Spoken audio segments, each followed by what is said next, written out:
રાજકોટના શાપરમાં 2 કરોડ 48 લાખની લૂંટમાં ઘરનો નોકર જ સૂત્રધાર નીકળ્યો। જીતેન્દ્રસિંહ જાડેજા નામના વૃદ્ધને બંધક બનાવી ઘરમાં ધાડ પાડનારા સકંજામાં આવી ગયા છે। ગ્રામ્ય પોલીસે મધ્યપ્રદેશના તેજારિયાથી 3 શખ્સોને દબોચી લીધા છે। પોલીસે આરોપીઓ પાસેથી 41 લાખ રોકડા, સોનું અને બંદૂક કબજે કરી। આરોપીના સગા અગાઉ ભોગ બનનાર જીતેન્દ્રસિંહના ઘરે કામ કરતા હોવાનો પણ ખુલાસો થયો। વૃદ્ધ ઘરમાં એકલા રહેતા હોવાની માહિતી આરોપીઓના સગાએ જ આપી હતી। 8 દિવસ અગાઉ રાતના સમયે વૃદ્ધને બંધક બનાવી ઘરમાં મોટી લૂંટ કરી હતી।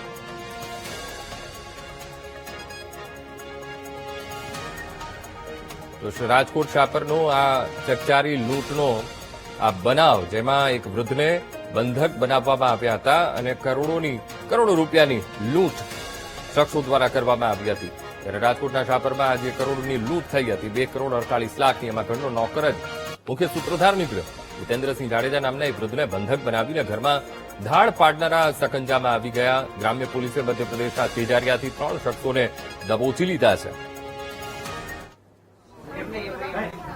ધાડનો ભેદ ઉકેલાયો છે, શું છે આખો સમગ્ર મામલો? જે ગઈ 19 અને 20 તારીખે જે રાજકોટ ગ્રામ્ય પોલીસના શાપર વેરાવલ પોલીસ સ્ટેશન છે, એમ જ જે છે એ પોલીસ સ્ટેશન વિસ્તારમાં એક ખૂબ જ મોટો ધાડનો બનાવ બનેલો હતો। એ ધાડનો બનાવ એવી રીતનો હતો કે ત્યાંના જે જૂના રાજવી પરિવાર છે, એમાં જે જીતેન્દ્રસિંહ જાડેજા જે ભોગ બનનાર છે એ પોતાના મકાનમાં એકલા સૂતા હતા અને રાતે જે છે એના કહેવા મુજબ 6 થી 8 લોકો ત્યાં આવ્યા અને આવીને જે છે એને બાય ફોર્સ સાઈડમાં બેસાડી અને નાની મોટી ઈજા કરીને ત્યાંથી એમના પૈસા અને દાગીના અને સાથે જે છે એનો લાયસન્સ વેપન જે રાઇફલ હતી એ લઈને જતા રહ્યા હતા। હવે જે બનાવ છે એ ખૂબ જ સિરિયસ બનાવ હતો અને બનાવ જે છે એ તાત્કાલિક જે છે એ રાતનું બનાવ હતો। પોલીસે જે છે ઇમિડિયેટલી શાપર વેરાવલ પોલીસે રિસ્પોન્ડ કર્યું હતું। ત્યાં જઈને જે છે જે રીતે કોઈ પણ સીન ઓફ ક્રાઇમ છે એને સિક્યોર કરવામાં આવે છે, તો એ સીન ઓફ ક્રાઇમ જે છે પ્રોપર સિક્યોર કરવામાં આવેલ હતો।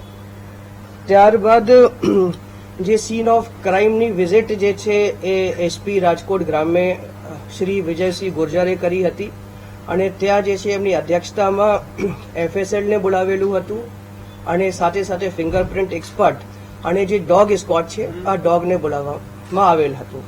હવે ડોગ અને એફએસએલ અને જે ફિંગરપ્રિન્ટ એક્સપર્ટના આધારે સ્થળ ઉપરથી જે જરૂરી એવિડન્સ કલેક્ટ અને ગેધર કરવામાં આવેલ હતો।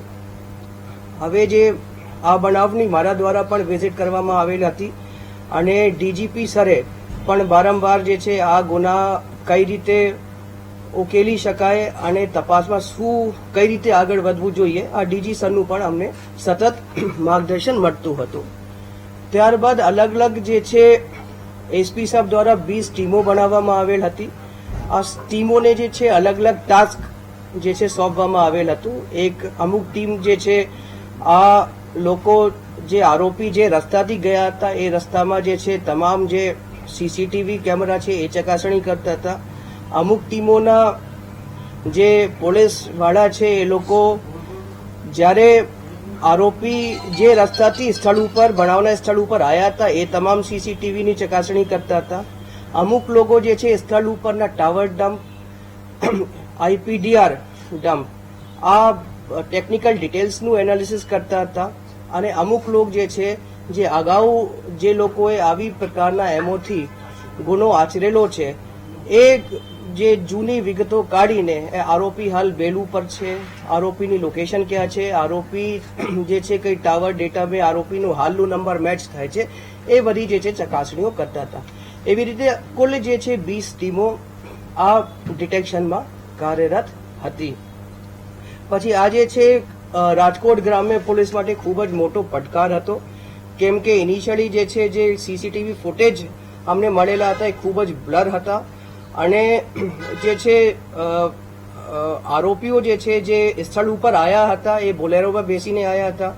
પછી આ બોલેરોવાળા પરત જતા રહ્યા હતા અને જ્યારે આરોપી જે છે સ્થળ ઉપરથી જે ગુના કર્યા પછીનું જે આરોપીનું જે કન્ડક્ટ હતું એવી રીતે હતું કે આરોપીઓએ આજુબાજુના વિસ્તારથી 3 મોટરસાયકલો ચોરી કરી એ મોટરસાયકલ ઉપર બેસીને ત્યાંથી નાસી ગયેલા હતા।